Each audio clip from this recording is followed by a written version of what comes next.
Gagawa tayo ng no oven or without oven buko pie. Yes po, ang buko pie natin ay hindi natin lulutuin sa oven, kundi sa improvised oven.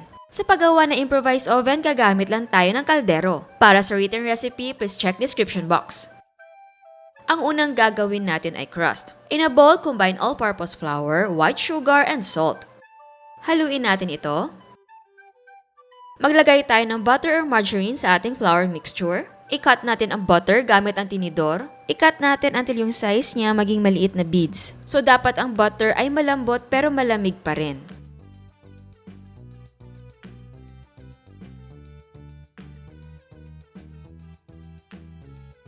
Kapag na-cut na ang butter, gradually add cold water. So pa konti-konti lang ang pag-add ng ating cold water and mix after each addition.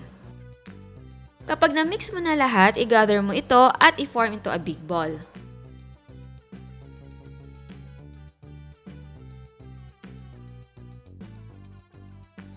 And then, i-wrap natin ang dough sa cling wrap at i-chill natin ito for 30 minutes to 1 hour. Bago ko ilagay ang dough sa chiller, i-flat ko na muna ito ng bahagya. Para naman sa buko filling, in a pan, combine coconut juice, water, white sugar, cornstarch, evaporated milk, condensed milk, and powdered milk.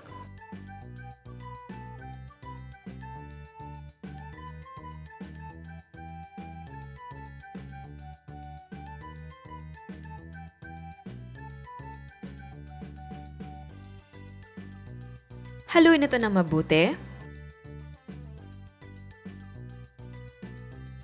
Ilagay na natin ang young coconut. Ang coconut natin ay shredded, pero kung gusto nyo malalaki, pwede yung i-cut into squares. Lutuin natin over low heat until maging thick ang ating mixture. At dapat continuous ang paghahalo.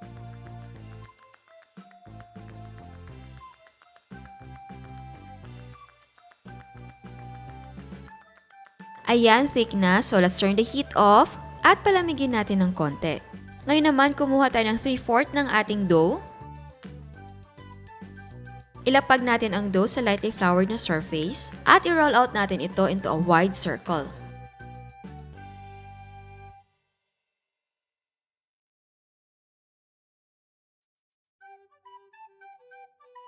Para sigurado, i-measure natin ang pie pan sa ating rolled out na dough. Kung sure ka na sa measurement, ilagay mo na sa loob ng pie pan ang ating rolled out na dough. So, syempre, ayusin natin ang dough sa loob ng ating pie pan. I-cut naman natin ang excess na dough.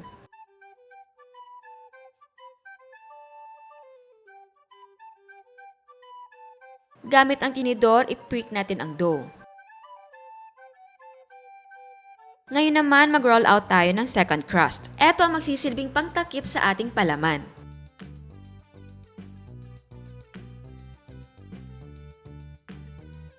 So ngayon, i-transfer na natin ang buko filling sa ating pie crust.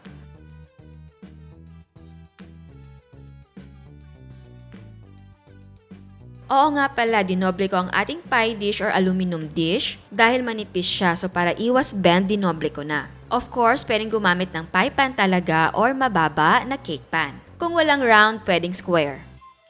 Now, let's cover the filling with the second crust. Syempre, ayusin natin para tama ang placement. And then, i-sealed natin ang mga gilid gamit ang fork.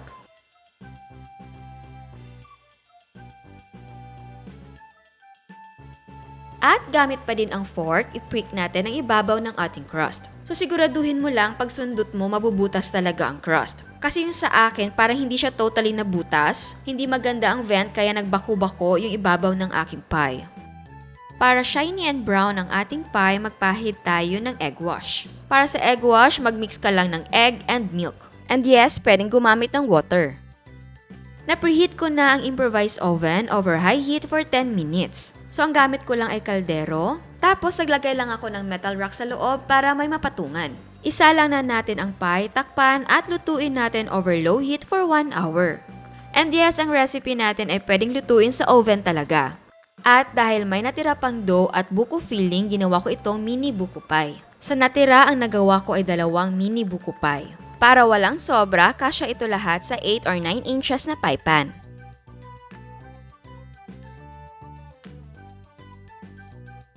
So after 1 hour, luto na ang ating buko pie. Eto naman ang ating mini buko pie. So ang gandahan ng dome ng isa. Bago natin hahatiin ang buko pie, palamigin na muna natin ito. Ipapakita ko lang sa inyo ang itsura niya sa bottom. Ayan, ang ganda ng kulay, di ba? Yung malaki naman, itataob ko sa plato para makuha ko siyang buo. So remember, dapat malamig na ang buko pie para iwas wasak. Ayan, sobrang saya ko sa kulay ng ating pie. So pwede nang hatiin ang pie.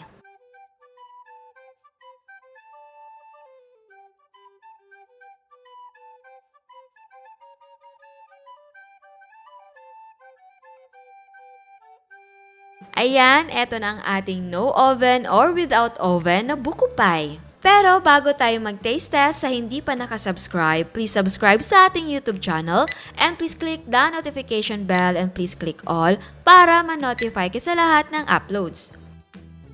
So ayan, tikman na natin. Alam nyo bang excited na akong tikman siya kasi ang bango niya talaga. Ayan. Oh.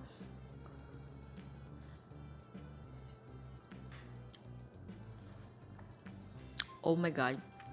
Ang sarap ng feeling. Yum na yum. Alam mo yun, rich, malinamnam. Yung tamis niya, love na love ko.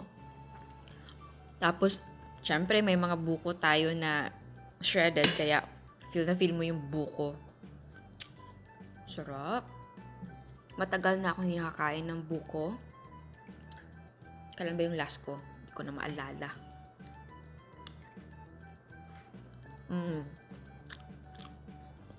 Love talaga. Yung crust natin, napaka-buttery niya. Oh my God. See? Kahit wala kang oven, kayang-kaya mo gumawa ng mga ganito. Alam niyo ba? Gusto ko bumili ng oven. Pero alam mo yung, parang napapaisip ako, kung bibili ko ng oven, kaya ko naman gawin yung ibang recipe na walang oven. So parang, alam mo yun, kaya natatagalan akong bumili ng oven talaga. Sarap. And, sana i-check nyo yung ating egg pie na improvised oven din iniluto. Masarap din yun. Makakagawa talaga kayo ng mga, gusto ko tong kainin.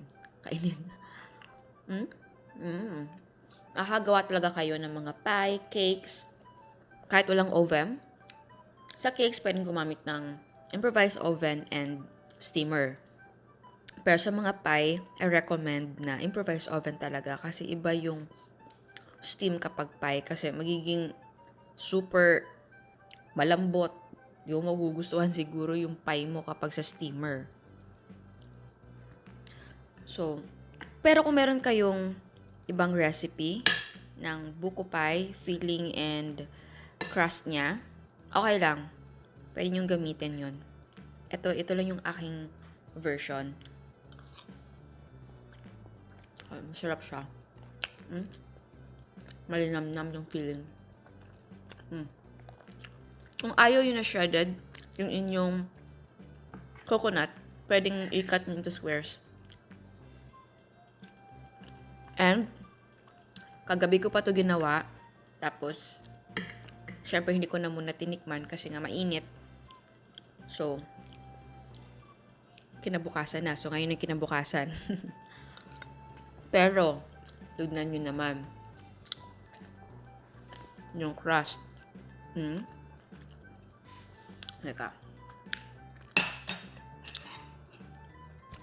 Tignan nyo yung crust.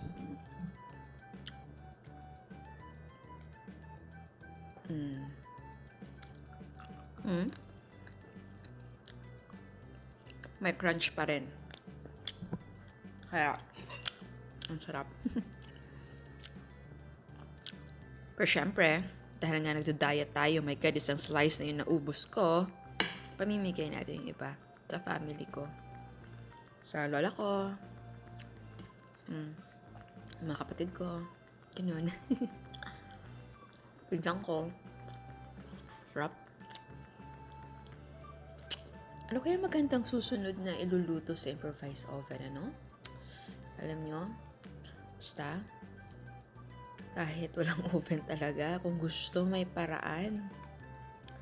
So, ayan, sana nagustuhan nyo yung ginawa natin. Dahil ako, love na love ko.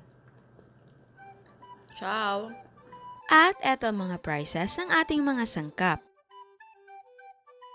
Ang total cost ay 117 pesos and 75 cents. Again, ang prices ay magdidepende kung magkano ang presyo ng sangkap sa inyo. Bago ako magpaalam, meron tayong another dose of inspiration. Ito ang no-bake cheesecake ni Miss Darlene.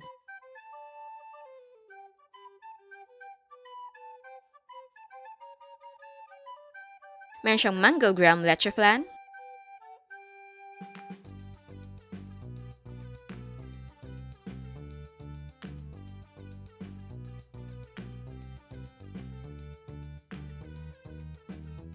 at meron siyang yama cake. Milo Ice Cream by Miss G. At meron siyang mga ground float.